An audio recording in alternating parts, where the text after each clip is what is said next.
Hello friends, I am प्रेरणा और हम लोग पढ़ने जा रहे हैं chapter 1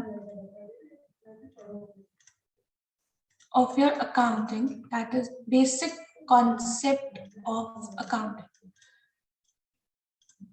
Basic concept of accounting. Okay. अब अकाउंटिंग का बेसिक कॉन्सेप्ट स्टार्ट करने से पहले let's understand what is accounting. जो ये हर जगह अकाउंटिंग अकाउंटिंग वर्ड आ रहा है, ये अकाउंटिंग होती क्या है और किन चीजों की होती है, ठीक है। तो जब हम ये चीज ध्यान रखेंगे कि अकाउंटिंग किन चीजों की होती है तो हमारे लिए अकाउंटिंग करना इजी हो जाएगा, ठीक है। तो अकाउंटिंग के अंदर हमारी 5 मेन टर्म्स आती है। क्या आती है हमारी 5 मेन टर्म्स, जिन टर्म्स के ऊपर आपकी पूरी अकाउंटिंग डिपेंड करती है। अगर आपको एक बार अंडरस्टैंड हो जाए व्हाट दीज 5 टर्म्स आर, तो अकाउंटिंग आपके लिए थोड़ा बहुत आसान हो जाएगा, ठीक है। अब इन 5 मेन टर्म्स को अंडरस्टैंड करने के लिए हम लेते हैं एक एग्जाम्पल जो आपका डेली रूटीन का एग्जाम्पल है, हर सबके साथ है ये, ठीक है। इस एग्जाम्पल में हम ले रहे हैं कि आपको अपने पेरेंट्स से क्या मिला, 1000 रुपीज का पॉकेट मनी रिसीव हुआ। ओके, आपको हर बच्चे को मिलता है 1000 रुपीज का पॉकेट मनी आपको रिसीव हुआ। व्हाट यू रिसीव, आपको कुछ करना नहीं पड़ा, ये कॉन्सेप्ट हम बाद में देखेंगे, लेकिन अभी अगर आपको रिसीव हुआ है तो वो क्या है आपके लिए, आपकी इनकम, ठीक है। आपके लिए क्या है वो, आपकी इनकम, क्योंकि आपको क्या हुआ है, वो रिसीव हुआ है, आपको क्या हुआ है, मिला है, आपको 1000 रुपए मिले हैं, रिसीव हुए हैं, वो है आपकी income. But in terms of accounting अगर आप कोई बिजनेस या प्रोफेशन करके कमा रहे हो, वो होती है आपकी इनकम। बट अभी just for the basic thing जो भी आपको मिला वो होती है आपकी इनकम, ठीक है। अब इस इनकम को मंथ के स्टार्टिंग में आपको 1000 रुपए मिल गए। अब इस इनकम को आप क्या करोगे, अब आप इस इनकम को फूड, ट्रैवलिंग, आने जाने में, खाने पीने में, क्लोथिंग, कपड़ों पे क्या करोगे, खर्च। आपको 1000 रुपए मिले हैं, आप इन 1000 रुपए का इन सारी चीजों पर क्या करोगे, खर्चा। खर्चे को कहते हैं एक्सपेंस।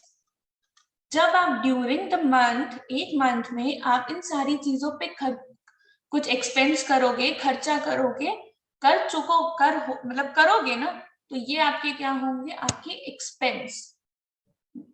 बिजनेस में भी ये क्या होते हैं, एक्सपेंस।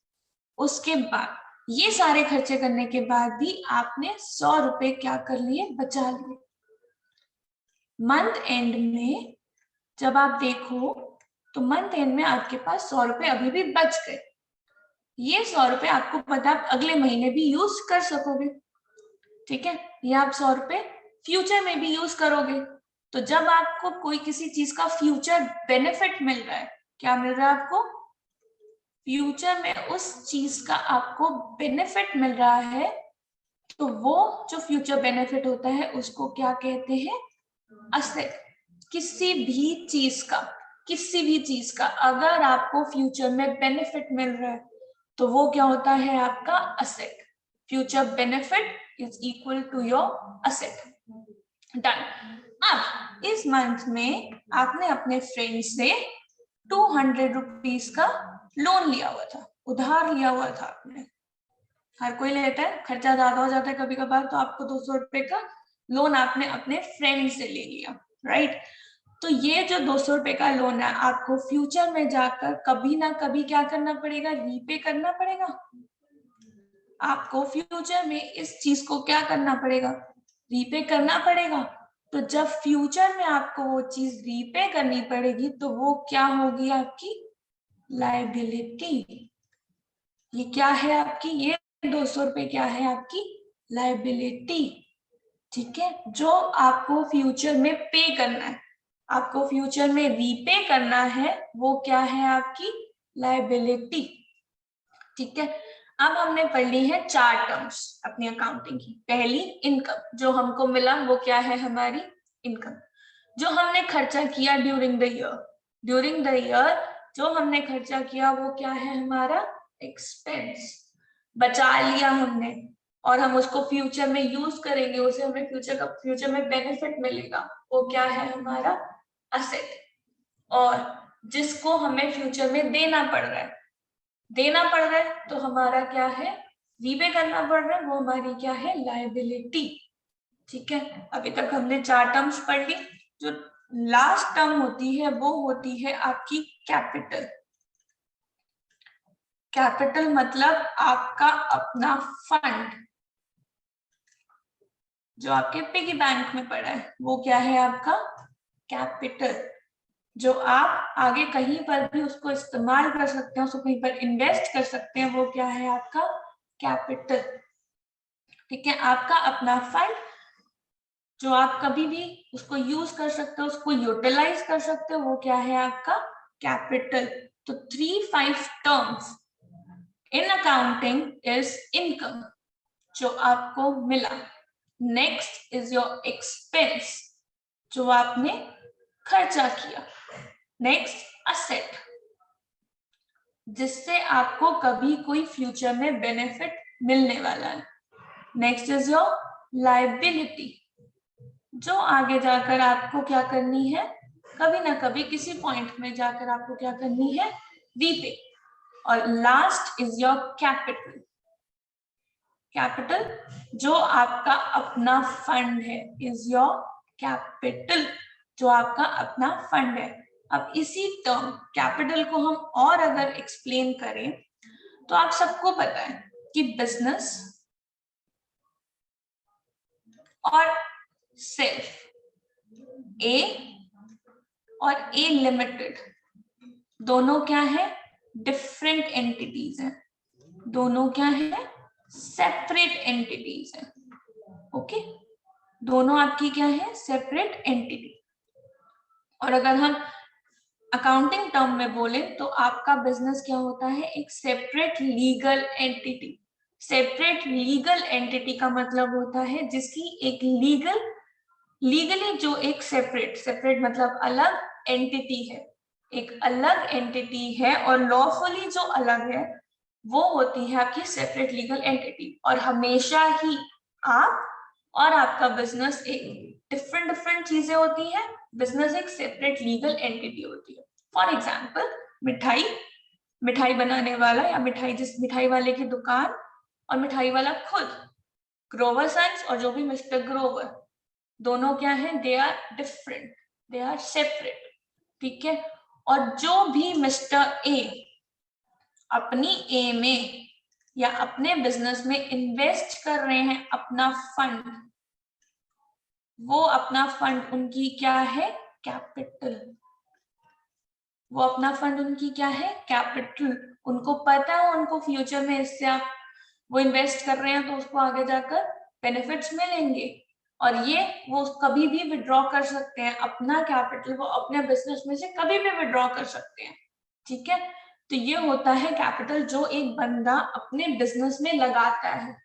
ठीक है, वो होता है कैपिटल। अब अगर हम अकाउंटिंग में या किसी भी बिजनेस में देखें तो आपकी इनकम क्या होगी।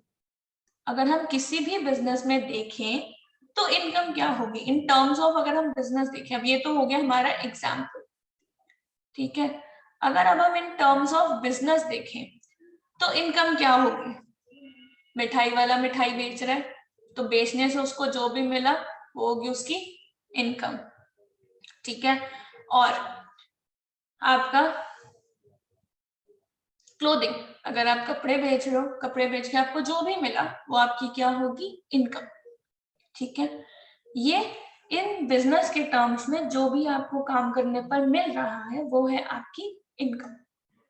ठीक है, ये हो गया बिजनेस के टर्म में। अब देखते हैं एक्सपेंस। बिजनेस के टर्म में एक्सपेंस क्या होगा। अगर हम एक्सपेंस के एग्जांपल देखें बिजनेस के टर्म्स में तो एक्सपेंस होगा अगर आप किसी बंदे को सैलरी दे रहे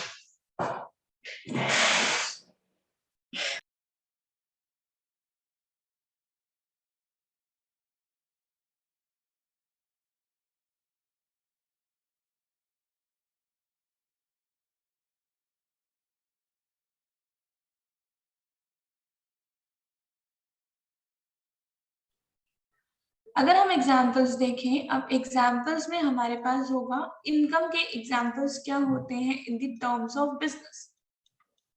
इन टर्म्स ऑफ बिजनेस आपके इनकम के एग्जाम्पल्स क्या होंगे?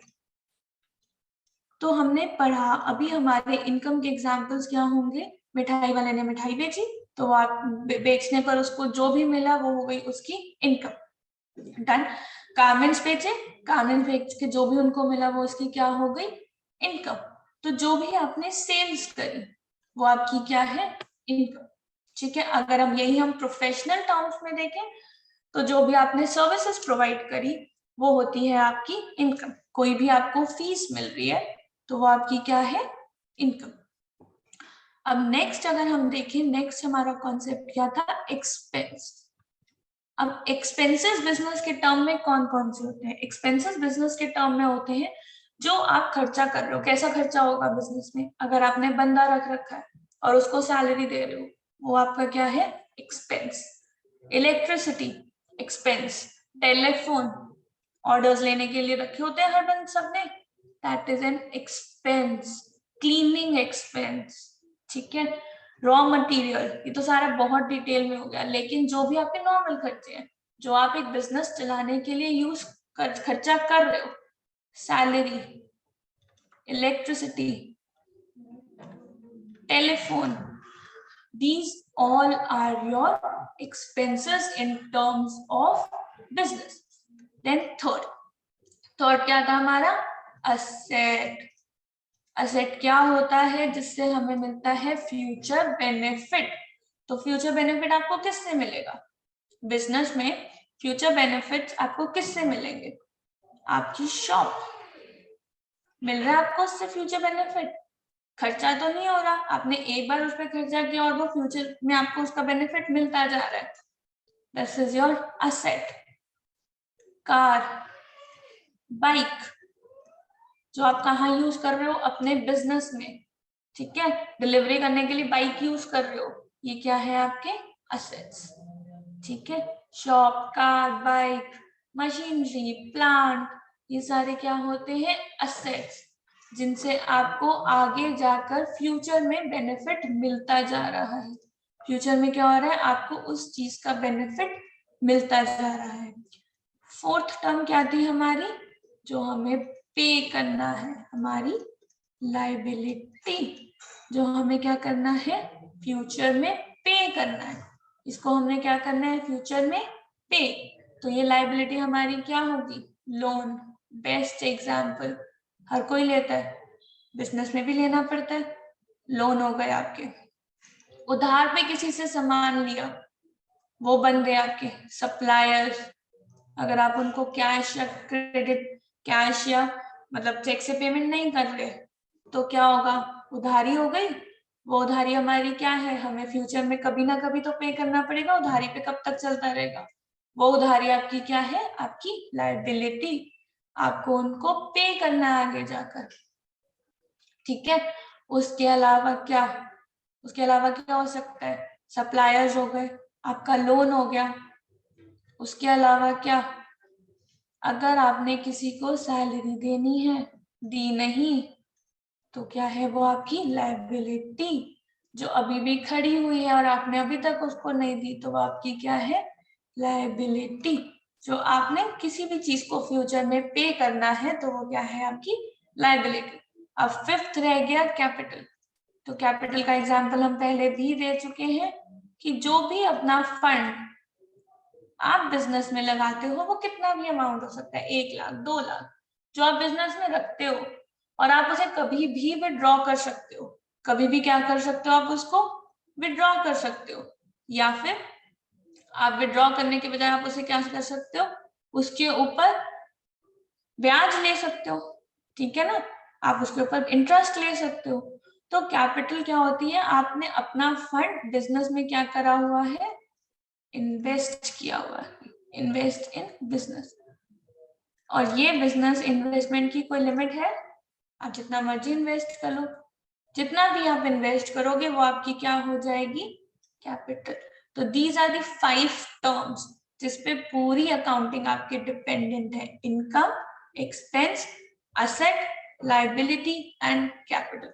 जो भी होगा वो इनमें से ही कुछ होगा, जो भी आपके बिजनेस में हो रहा है वो इन्हीं में से ही कुछ होगा। अब हमने मेन कॉन्सेप्ट्स तो पढ़ लिए, हमने अकाउंटिंग किन पे डिपेंडेंट है वो तो पढ़ ली, लेकिन भाई अकाउंटिंग होती क्या है? हमने ये तो पढ़ लिया अकाउंटिंग किस पे डिपेंड है, लेकिन अकाउंटिंग होती क्या है? What is accounting? अकाउंटिंग है क्या? तो अकाउंटिंग की अगर हम डेफिनेशन देखें विद इन इन्वर्टेड कॉमास, अगर हम डेफिनेशन देखें तो अकाउंटिंग क्या होती है? अकाउंटिंग होती है एक आर्ट। अकाउंटिंग को क्या कहा गया है? अकाउंटिंग होती है एक आर्ट, एक कला। क्या कला? कला किसकी? रिकॉर्ड करने की। आपने इन पांचों में जो भी आपकी ट्रांजैक्शंस हो रही है, आपने उन ट्रांजैक्शंस को क्या करना है? रिकॉर्डिंग की कला। और रिकॉर्ड करने के बाद मैंने जैसे भी आपको बोला, जो भी होगा वो क्या होगा? इन्हीं चीजों में क्लासिफाई मतलब बाइफरकेट। तो अकाउंटिंग एक आर्ट है रिकॉर्ड करने की, क्लासिफाई करने की एंड समराइज करने की।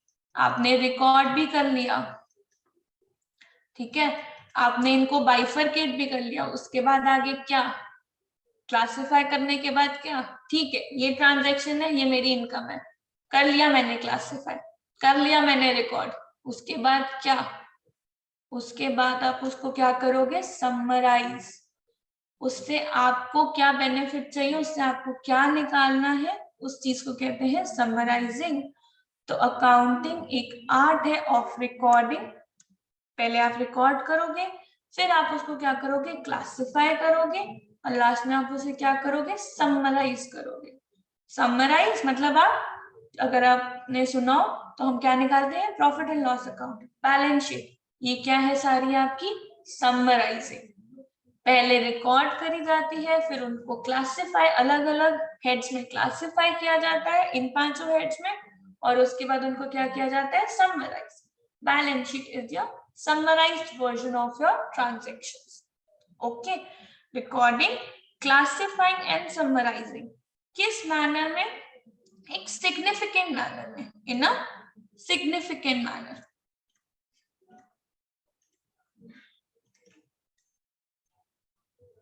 सिग्निफिकेंट मैनर, और क्या होगा? In the terms of money, in terms of money. अगर पैसा ही नहीं इन्वॉल्व होगा तो आप रिकॉर्ड कैसे करोगे? है ना, पैसा ही नहीं, मनी ही नहीं इन्वॉल्व होगी तो रिकॉर्डिंग और क्लासिफाइंग कैसे होगी? बार्टर सिस्टम तो खत्म हो गया बहुत पहले। जो भी हो रहा है किसमें हो रहा है? मनी में। तो आप किस टर्म्स में रिकॉर्ड करोगे इनको? मनी में। आपने सैलरी कैसे दी? मनी, पैसों में। आपने असेट खरीदा, शॉप, कार, किसने खरीदी? मनी में। तो जो भी आप रिकॉर्डिंग कर रहे हो वो किन टर्म्स में करोगे? मनी की टर्म्स में। ठीक है, तो अकाउंटिंग अभी तक हमने पढ़ा, अकाउंटिंग एक आर्ट है of recording, classifying and summarising, एक सिग्निफिकेंट मैनर में और मनी की टर्म्स में, और वो transaction and events in terms of money. उसके बाद क्या आता है आपका? ट्रांजैक्शंस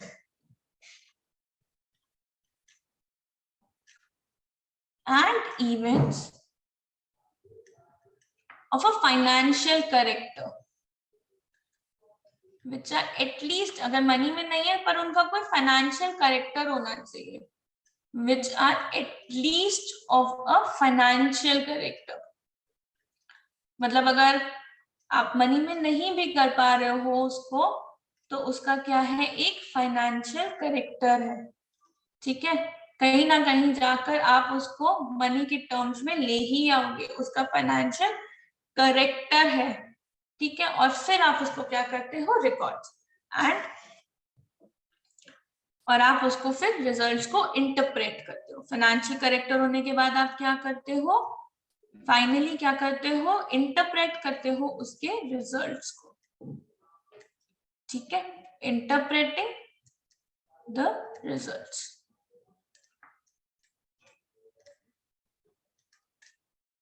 इंटरप्रेटिंग द रिजल्ट्स, जो आप अपनी जिन्होंने भी आपकी फॉर्म का बिजनेस में इन्वेस्ट कर रखा है, आप उनको दिखाते हो कि हाँ आपको मुनाफा हो रहा है, नुकसान हो रहा है। ये सारे क्या होते हैं, उन्हीं रिकॉर्डिंग क्लासिफाइंग का जो आपने बैक एंड पे करी, उनको इंटरप्रेट करना, उनको क्या करना, इंटरप्रेट करना, ठीक है। तो अकाउंटिंग क्या है, अकाउंटिंग एक आर्ट है, रिकॉर्डिंग, क्लासिफाइंग एंड समराइजिंग। पहले रिकॉर्ड करना, फिर उसको क्लासिफाई करना और फिर उसको समराइज करना, ऐसे सिग्निफिकेंट मैनर में और मनी की टर्म्स में जिनका एटलीस्ट फाइनेंशियल करेक्टर होना चाहिए। वो transaction and events which are, जिनका एटलीस्ट फाइनेंशियल करेक्टर हो और उसके बाद आप क्या कर रहे हो, उनको इंटरप्रेट कर रहे हो, फाइनली उसका एंड रिजल्ट निकाल रहे हो। रिकॉर्डिंग से आपको एंड रिजल्ट तो नहीं मिलेगा, आपने सारी चीजें रिकॉर्ड कर दी, आपने क्या किया, आपने सारी चीजें क्या कर दी, रिकॉर्ड कर दी, ठीक है। रिकॉर्ड कर दी मतलब आपने लिख दिया ये मेरी इनकम है जी, ठीक है, ये मेरे एक्सपेंस है, आप क्या कर रहे हो, रिकॉर्ड कर रहे हो। लेकिन इस रिकॉर्ड का क्या फायदा, जब तक आप उससे कोई रिजल्ट ना निकाल पाओ कि आपको बिजनेस में एक्चुअल में हो क्या रहा है, जब तक आप उसके रिजल्ट्स को इंटरप्रेट ना कर पाओ, तो ऐसी रिकॉर्डिंग का क्या फायदा।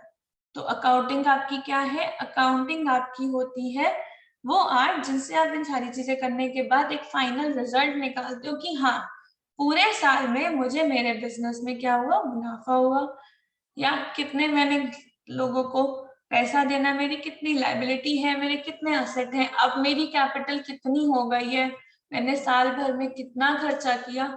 ये सारी चीजें आप ईयर एंड में निकालते हो, और वो कैसे निकालते हो, अकाउंटिंग के जरिए, ठीक है। तो ये होती है आपकी अकाउंटिंग। अब हम एक एग्जाम्पल और देखेंगे, ठीक है, हम क्या करेंगे, एक एग्जाम्पल अकाउंटिंग के चीज को समझने के लिए हम एक एग्जाम्पल क्या करेंगे और लेंगे, ठीक है। अब मैं एग्जाम्पल लेने जा रही हूँ प्रॉपर एक बिजनेस का, मैं क्या करने जा रही हूँ, मैं एक एग्जाम्पल लेने जा रही हूँ प्रॉपर एक बिजनेस का। लेट्स टेक एन एग्जाम्पल, ठीक है। अब मैं स्टार्ट करने जा रही हूँ एक स्टेशनरी बिजनेस, मैं क्या स्टार्ट करने जा रही हूँ, एक स्टेशनरी बिजनेस, ठीक है। स्टेशनरी बिजनेस मतलब मैं सारी स्टेशनरी अपने एक दुकान पर रखने जा रही हूँ, ठीक है।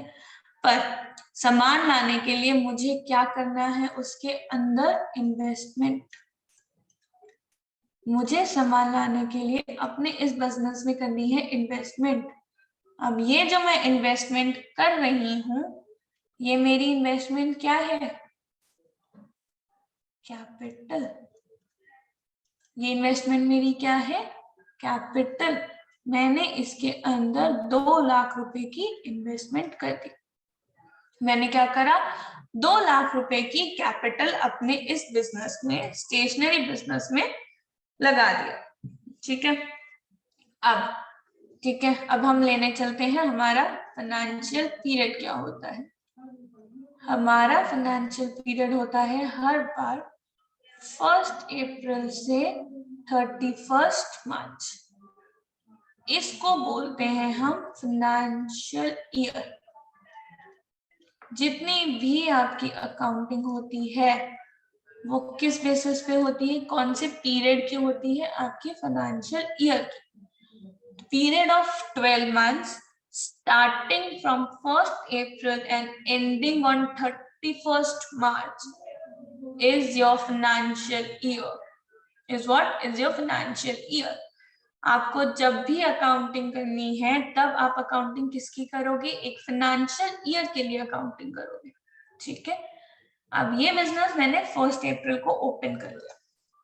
कब मैंने ओपन किया, ये स्टेशनरी का बिजनेस मैंने 1 अप्रैल को ओपन कर लिया, ठीक है।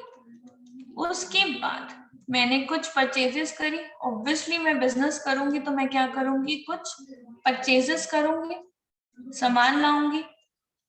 मैंने 1,15,000 रुपए का सामान लिया, मैंने 1,15,000 की क्या करी, परचेजेस करी।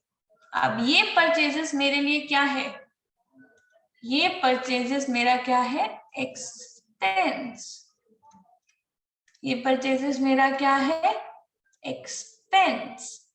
मैंने खर्चा किया अपने बिजनेस के लिए, वो मेरा क्या है, एक्सपेंस।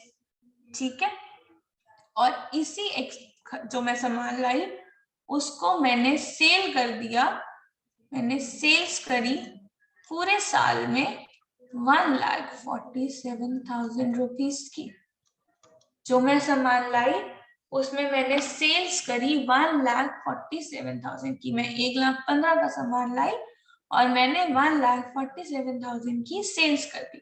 तो ये जो मैंने सेल्स करी ये मेरी क्या है,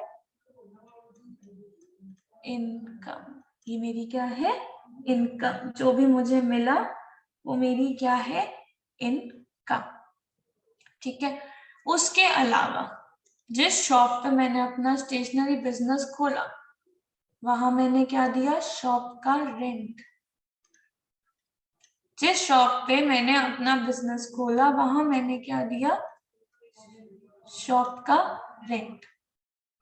ठीक है, शॉप का रेंट मैं दूंगी। और मेरे पास अभी भी स्टॉक पड़ा है, जो मैं परचेजेस करके लाई थी मेरे पास अभी भी ईयर एंड में स्टॉक पड़ा है 15,000 रुपए का। अब फिर से मैं बता दूं, अगर आप लोगों को बहुत डिफिकल्ट ना लग रहा हो तो मैंने एक बिजनेस खोला सिंपल सा। ठीक है, उसके अंदर मैंने क्या करी, कुछ परचेजेस करी, ठीक है, कुछ सेल्स करी। उसके अलावा मैंने जिस शॉप पे मैंने बिजनेस खोला मैंने उसका रेंट दिया और मैंने क्या करा, जो मेरा बचा हुआ सामान था जो बिका नहीं ईयर के एंड में, वो मेरा हो गया क्लोजिंग स्टॉक। मेरे पास स्टॉक पड़ा हुआ है क्लोजिंग में, क्लोजिंग मतलब 31 मार्च को मेरा ये इतना स्टॉक पड़ा हुआ है जिसे मैं बोलती हूँ क्लोजिंग स्टॉक। ठीक है। अब ये जो सारी चीजें हैं, अब पहले तो आप मुझे ये बताओ कि भैया जो मेरा रेंट है, जो मेरा क्या है, शॉप का रेंट है, वो मेरे लिए क्या है, एक एक्सपेंस। ये मेरा क्या है, एक्सपेंस। और ये जो स्टॉक पड़ा रह गया अभी बिका नहीं, 31 मार्च तक नहीं बिका, लेकिन फ्यूचर में तो बिकेगा, अगले साल तो बिक जाएगा। जब मुझे ये क्या दे रहा है, फ्यूचर का बेनिफिट दे रहा है। अगर मुझे ये फ्यूचर का बेनिफिट दे रहा है तो मेरे लिए ये क्या है, मेरा असेट। गुड। अगर मुझे ये फ्यूचर का बेनिफिट दे रहा है तो मेरे लिए क्या है, ये मेरा क्लोजिंग स्टॉक असेट, जिसे मुझे आगे जाके मैं बेचूंगी तो मुझे फ्यूचर का बेनिफिट मिल रहा है और ये मेरे लिए इस साल क्या है, मेरा असेट। अब कोई मिस्टर एक्स है, ठीक है, कोई क्या है, एक मिस्टर एक्स है। इनसे मैंने उधार पे, उधार बोले तो क्रेडिट पे, उधार पे क्रेडिट कार्ड होते हैं ना, आप उधार के सारे खर्चे करते हो, जैसे क्या किससे करते हो, क्रेडिट कार्ड से। ठीक है, आपने क्रेडिट पे मिस्टर एक्स से 5,000 रुपए का स्टॉक लिया हुआ है। 5,000 रुपए की क्या करी हुई है आपने, परचेज करी हुई है। तो वो 5,000 की परचेज जो होती है वो क्या होती है आपकी, क्रेडिट पे। अब ये परचेज जो क्रेडिट पे है और अभी आपने पे नहीं करा, आपने पे नहीं करा तो ये क्या है, आपकी फ्यूचर में आपको क्या करना है, इसकी पेमेंट करनी है। और जिस भी चीज की हमें फ्यूचर में पेमेंट करनी होती है वो हमारी क्या होती है, लायबिलिटी। अब आप देख रहे हो मैं क्या कर रही हूँ, मैं लिख रही हूँ चीजें, रिकॉर्ड कर रही हूँ, लिखे जा रही हूँ, और उन सबको साथ साथ में क्या कर रही हूँ, वो कुछ ना कुछ हमारे उन 5 बेसिक कॉन्सेप्ट्स में से ही है जो हमने 5 पहली टर्म्स पढ़ी। जो भी हम कर रहे हैं अपने बिजनेस में वो उन 5 में से ही कुछ कर रहे हैं, या तो कोई हमारा एसेट है या हमारी कोई लायबिलिटी है या क्या है, हमारा कैपिटल या क्या है, हमारा कैपिटल। ठीक है, तो ये सारी चीजें, ये जो मैंने आपको एग्जांपल दिया, इन सारी चीजों में आपका क्या आ रहा है, जो भी आपके 5 बेसिक कॉन्सेप्ट्स हैं उन्हीं में ही आप उनको क्या कर रहे हो, बाइफरकेट। ठीक है, अब ये जो बिजनेस चल रहा है, ये बिजनेस क्या है मेरी, ये बिजनेस मेरी क्या है, एक इकोनॉमिक एक्टिविटी। ये बिजनेस क्या है मेरी, एक इकोनॉमिक एक्टिविटी। ठीक है, ये मेरी क्या है, एक इकोनॉमिक एक्टिविटी। और ये जो सारी हो रही है, ये सारी मेरी क्या है, ट्रांजैक्शंस।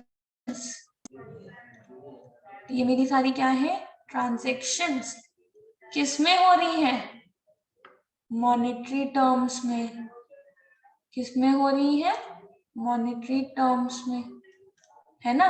अब यही अगर हम सारी चीजें रिकॉर्ड कर रहे हैं तो हम क्या कर रहे हैं, हम अगर अपने अकाउंटिंग की टर्म पे जाएं तो हम रिकॉर्डिंग कर रहे हैं, देन क्लासिफाइंग कर रहे हैं किसको, ऐसी ट्रांजैक्शंस एंड इवेंट्स को जो मॉनेटरी टर्म्स की है या जिनका क्या है, कोई फाइनेंशियल करेक्टर है।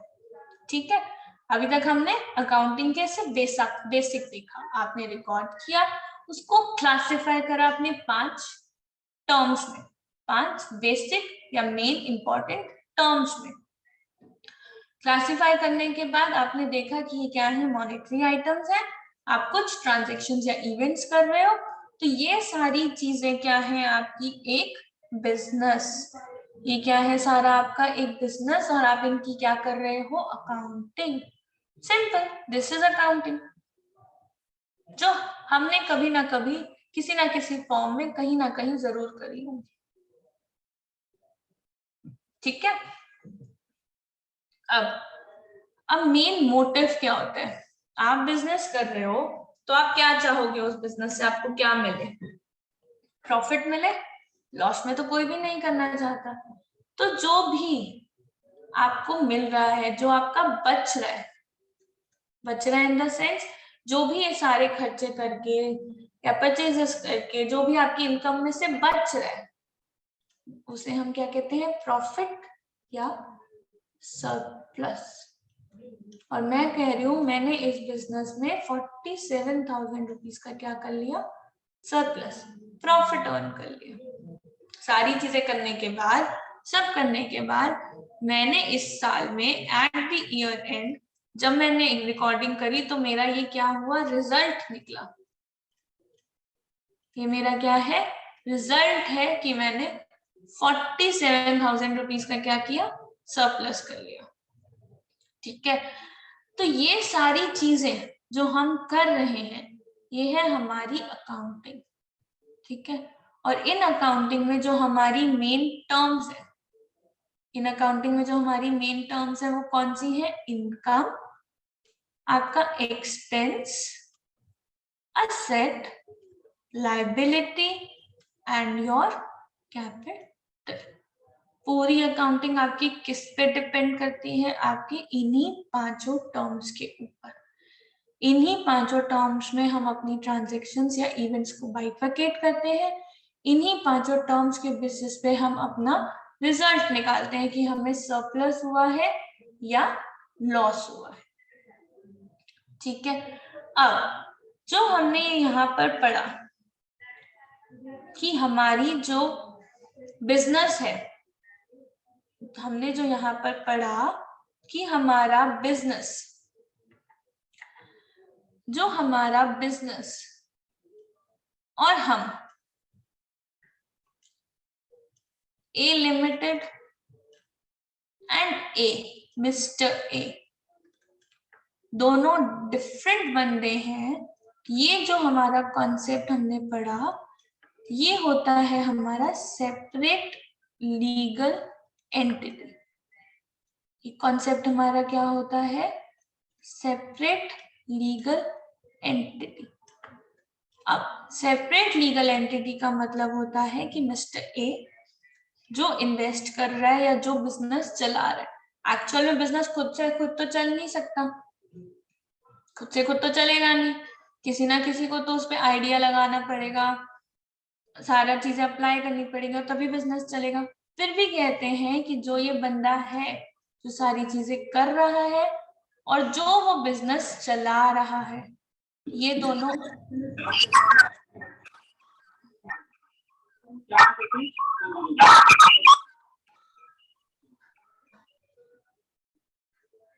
दोनों आपस में आपके क्या है, सेपरेट, डिफरेंट। और ये लीगल एंटिटी मतलब इनको क्या दिया गया है, एक लीगल स्टेटस। लीगल स्टेटस का मतलब क्या होता है कि आप इस बिजनेस के ऊपर कोई भी क्लेम भी डाल सकते हो, ठीक है। लीगली वो एक डिफरेंट एंटिटी है। लीगली मतलब in the eyes of law ये एक डिफरेंट एंटिटी है, ठीक है। तो हमने इसमें एक और कॉन्सेप्ट आज पढ़ा कि separate legal entity. You and your business are two different persons in the eyes of law. Mr. A and your A Limited are two different persons in the eyes of law and they are separate legal entity. आप किसी भी business के लिए उसके owner को या जो mister A है उनको नहीं पकड़ सकते। बिजनेस अपने लिए लाइबल है, आप बिजनेस पे क्लेम डालो, मिस्टर ए अपने लिए लाइबल है, वो अपना काम करेंगे। तो जो नेक्स्ट कॉन्सेप्ट इसी के साथ साथ हमने पढ़ लिया वो हमने पढ़ा सेपरेट लीगल एंटिटी का कॉन्सेप्ट, ठीक है। ये क्या है, एक सेपरेट लीगल एंटिटी। अब अगर हम इसी सेपरेट लीगल एंटिटी में एग्जाम्पल्स देखें, अगर हम इसी सेपरेट लीगल एंटिटी में एग्जाम्पल्स देखें तो मिस्टर अंबानी एंड रिलायंस क्या है, सेपरेट लीगल एंटिटीज। ये क्या है, सेपरेट लीगल एंटिटीज। ये दोनों आपस में क्या है, सेपरेट लीगल एंटिटी।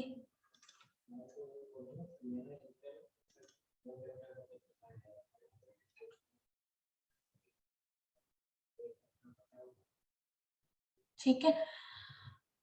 और क्या एग्जाम्पल हो सकता है आपका, Grover sweets and your mister Grover, ये क्या है, आपस में दो बंदे।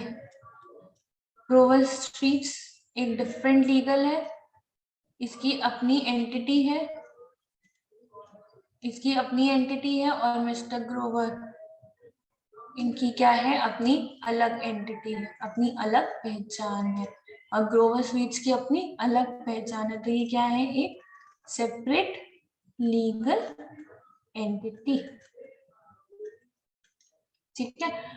तो अभी हमने सिर्फ इतना पढ़ा कि अकाउंटिंग होती क्या है, अकाउंटिंग में क्या मेन 5 कॉन्सेप्ट्स है हमारे, 5 मेन टर्म्स कौन सी है हमारी, जिसपे पूरी अकाउंटिंग हमारी डिपेंडेंट है। और एक और कॉन्सेप्ट कि जो हमारी बिजनेस और जो हम, ये आपस में क्या है, एक सेपरेट लीगल एंटिटी, आपस में ये लोग क्या है, अलग अलग है, ठीक है। अब हम पढ़ने जा रहे हैं,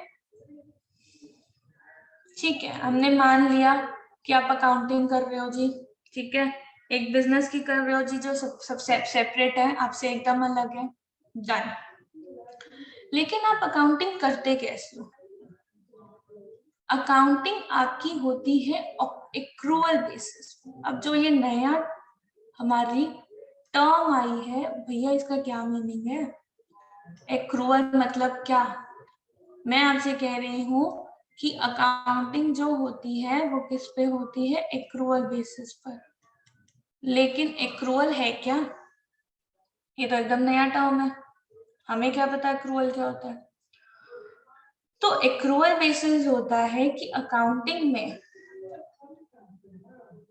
एक्रूअल का मतलब होता है अकाउंटिंग में आप ये सब जो आपकी कंटिंजेंसीज है, आगे क्या होने वाला है, ठीक है, पहले क्या हुआ था, आपने आगे कौन सा खर्चा करना है, आगे आप क्या कर रहे हो, फ्यूचर के बारे में सब सोचते हुए चल रहे हो।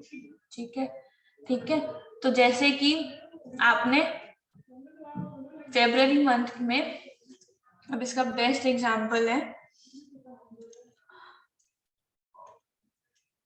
फेब के मंथ में आपने 3 महीने की इलेक्ट्रिसिटी का बिल पे कर दिया। पीरियड क्या था, 3 महीने का। या और एक एग्जांपल ले लेते हैं, फेब के मंथ में आपने अपना फोन सब कराते हैं, प्रीपेड रिचार्ज करा लिया 3 मंथ्स के लिए, करा लेते हो, ये बहुत नॉर्मल चीज है, हर कोई कराता है। अब अगर हम इसको बिजनेस टर्म्स में देखें, तो हमने पहले भी पढ़ा कि हमारा होता है एक फाइनेंशियल ईयर, हमारा क्या होता है, एक फाइनेंशियल ईयर, जो हमारा स्टार्ट होता है अप्रैल से और खत्म होता है मार्च में। ठीक है, तो इस अप्रैल टू मार्च में आपने जो भी खर्चे, एक्सपेंस सब कुछ किया, वो तो हमारा रिकॉर्ड हो ही जाता है। लेकिन इस पूरे साल में आपने ऐसा कोई खर्चा किया जो इससे आगे रिलेट करता है, जैसे अगर आप फेब में कर रहे हो तो इसका बेनिफिट आपको कब तक मिलेगा, अप्रैल तक, मतलब आपको क्या मिल रहा है, आगे का बेनिफिट मिल रहा है। तो जो आप आगे की चीजें लेकर चल रहे हो, एक मतलब आप क्या कर रहे हो, उसको आगे का प्रिडिक्शन या आगे की रिकॉर्डिंग करके चल रहे हो, तो वो होता है हमारा एक्रूअल बेसिस, वो हमारा क्या होता है, एक्रूअल बेसिस।